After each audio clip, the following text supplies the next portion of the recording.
ಇನ್ನು ಬೆಳಗಾವಿ ಜಿಲ್ಲೆಯಲ್ಲಿ ಮಳೆಗೆ ಜಲಪಾತಗಳಿಗೆ ಜೀವಕಳೆ ಬಂದಿದೆ. ತಿಲ್ಲಾರಿ ಧಾಮಣೆ ಫಾಲ್ಸ್ ವೈಭವ ನೋಡೋದೇ ಈಗ ಬಹಳ ಚೆನ್ನಾಗಿದೆ. ಕರ್ನಾಟಕ ಬೆಳಗಾವಿ ಗಡಿಯಲ್ಲಿರುವಂತಹ ತಿಲ್ಲಾರಿ ಫಾಲ್ಸ್ ಇದು.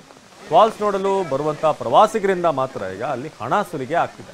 ತಲಾ ಒಬ್ಬರಿಗೆ 303 ರೂಪಾಯಿಯನ್ನು ನಿಗದಿ ಮಾಡಿದ್ದಾರೆ ಸಿಬ್ಬಂದಿ. ಅರಣ್ಯ ಇಲಾಖೆಯ ವಿರುದ್ಧ ಪ್ರವಾಸಿಗರು ಆಕ್ರೋಶ ವ್ಯಕ್ತಪಡಿಸ್ತಾ ಇದ್ದಾರೆ. ನೀವಲ್ಲಿ ಬೋರ್ಡ್ ಅನ್ನು ಕೂಡ ನೋಡಬಹುದು. Price 250 per trek per visit ಅನ್ನೋ ರೀತಿಯಾಗಿದೆ. ಪರ್ ಪರ್ಸನ್ ಅಂತ ಹಾಕಿದ್ದಾರೆ. ಇಷ್ಟು ಪೇ ಮಾಡಿ ಒಳಗೆ ಹೋಗಬೇಕು. ಸೊ ತಲಾ ಒಬ್ಬರಿಗೆ ಒಂದೊಂದು ರೀತಿ ಅಲ್ಲಿ ಅಂದರೆ ಇಷ್ಟಿಷ್ಟು ರೇಟ್ ಅಂತಿದೆ.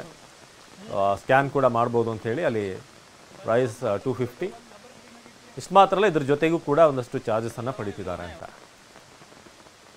ನಮ್ಮ ಪ್ರತಿನಿಧಿ ಸಾಧೆ ಒಂದು ಪ್ರತ್ಯಕ್ಷ ವರದಿ ಕೊಟ್ಟಿದ್ದಾರೆ. ಬನ್ನಿ ನೋಡೋಣ. ಪಶ್ಚಿಮ ಘಟ್ಟ ಭಾಗದಲ್ಲಿ ಸುರಿತಾ ಇರುವಂತಹ ಮಳೆಯಿಂದಾಗಿ ಸದ್ಯ ಈಗ ಜಲಪಾತಗಳಿಗೆ ಜೀವ ಕಳೆ ಬಂದಿರುವಂಥದ್ದು. ಅದರಲ್ಲೂ ಮುಖ್ಯವಾಗಿ ಈ ಒಂದು ಮಹಾರಾಷ್ಟ್ರ ಮತ್ತು ಕರ್ನಾಟಕ ಗಡಿಯಲ್ಲಿ ಕೆಲವು ಪಶ್ಚಿಮ ಘಟ್ಟ ಭಾಗದಲ್ಲಿ ಏನು ಅರಣ್ಯ ಪ್ರದೇಶ ಇದೆ ಅಲ್ಲಿ ಸಾಕಷ್ಟು ಜಲಪಾತಗಳು ಉದ್ಭವ ಆಗಿರುವಂಥದ್ದು. ಮುಖ್ಯವಾಗಿ ನಾನೀಗ ಏನು ತೋರಿಸ್ತಾ ಇದ್ದೇನೆ ಇದು ತಿಲಾರಿ ಮತ್ತು ದಾಮಣೆ ಫಾಲ್ಸ್ ಅಂತೇಳಿ ಈ ಭಾಗದಲ್ಲಿ ಸಾಕಷ್ಟು ಪ್ರಸಿದ್ಧಿಯನ್ನು ಪಡೆದುಕೊಂಡಿರುವಂಥದ್ದು.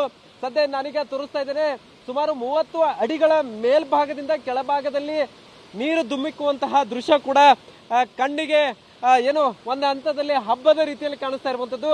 ಸಹಜವಾಗಿ ಈ ಒಂದು ಫಾಲ್ಸ್ ಏನಿದೆ 12 ತಿಂಗಳು ಇದೇ ರೀತಿಯಾದಂತಹ ನೀರು ಬೀಳುವಂತಹ ಫಾಲ್ಸ್ ಅಂತೇಳಿ ಪ್ರಸಿದ್ಧಿಯನ್ನು ಪಡೆದುಕೊಂಡಿರುವಂಥದ್ದು.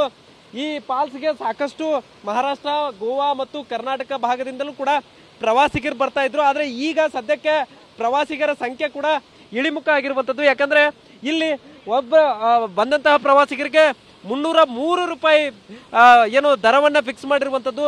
ಸೊ ಅಷ್ಟು ಹಣವನ್ನು ಕೊಟ್ಟು ಇಲ್ಲಿ ಬರುವಂತಹ ಸಾಕಷ್ಟು ಪ್ರವಾಸಿಗರು ಕೂಡ ಕಡಿಮೆ ಆಗಿದ್ದಾರೆ. ಈ ಒಂದು ಏನು ಫಾಲ್ಸ್ ಏನಿದೆ ಸದ್ಯ ಈಗ ಅರಣ್ಯ ಭಾಗದ ಮಧ್ಯ ಭಾಗದಲ್ಲೇ ಇರುವಂಥದ್ದು. ಸೊ ಹೀಗಾಗಿ ಒಂದು ಕಡೆ ನೋಡೋಕ್ಕೆ ಸಾಕಷ್ಟು ಈ ಒಂದು ಅರಣ್ಯ ಪ್ರದೇಶ ಸಿಗುತ್ತೆ. ಅದರ ಜೊತೆಗೆ ಈ ರೀತಿಯಾದಂಥ ಫಾಲ್ಸ್ ಕೂಡ ಇರುವಂಥದ್ದು.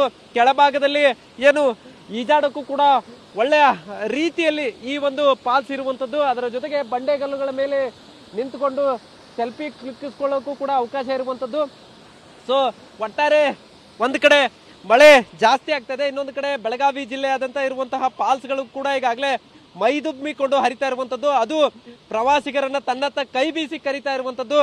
ಸೊ ಈಗಾಗಲೇ ಕೆಲವೊಂದಿಷ್ಟು ಪ್ರವಾಸಿ ತಾಣಗಳು, ಅದರಲ್ಲೂ ಮುಖ್ಯವಾಗಿ ಬಟವಾಡೆ, ಚಿಕ್ಲೆ ಫಾಲ್ಸ್ ಸೇರಿದಂತೆ 7 ಫಾಲ್ಸ್ಗಳಿಗೆ ನಿರ್ಬಂಧ ಇದ್ರೂ ಕೂಡ ಈ ಒಂದು ದಾಮಣೆ ಮತ್ತು ತಿಲಾರಿ ಫಾಲ್ಸ್ ಏನಿದೆ ಇದಕ್ಕೆ ಯಾವುದೇ ರೀತಿಯಾದಂತಹ ನಿರ್ಬಂಧಗಳಿಲ್ಲ. ಆದರೆ ಇಲ್ಲಿ ಟಿಕೆಟ್ ದರ ಇರುವಂತಹ ಕಾರಣಕ್ಕಾಗಿ ಸಾಕಷ್ಟು ಪ್ರವಾಸಿಗರು ಬರೋಕೆ ಹಿಂದೇಟಾಗ್ತಾ ಇರುವಂಥದ್ದು. ಸದ್ಯ ಪ್ರಕೃತಿ ನಡುವೆ ಇರುವಂತಹ ಈ ಒಂದು ಫಾಲ್ಸ್ನ ಕಣ್ಮನ ಸೆಳೆಯೋಕೆ ನೀವು ಒಂದು ಬಾರಿ ವಿಸಿಟ್ ಅನ್ನ ಕೊಟ್ಟರು ಕೂಡ ಸೊ ಇಲ್ಲಿ ಇರುವಂತಹ ಒಂದು ಸ್ಥಳವನ್ನ ಎಂಜಾಯ್ ಮಾಡಬಹುದು ಅಂತ ಹೇಳ್ಬೋದು. ಕ್ಯಾಮರಾಮನ್ ಪ್ರವೀಣ್ ಜೊತೆ ಸಹದೇವ್ ಮಾನೆ, TV9 ಬೆಳಗಾವಿ.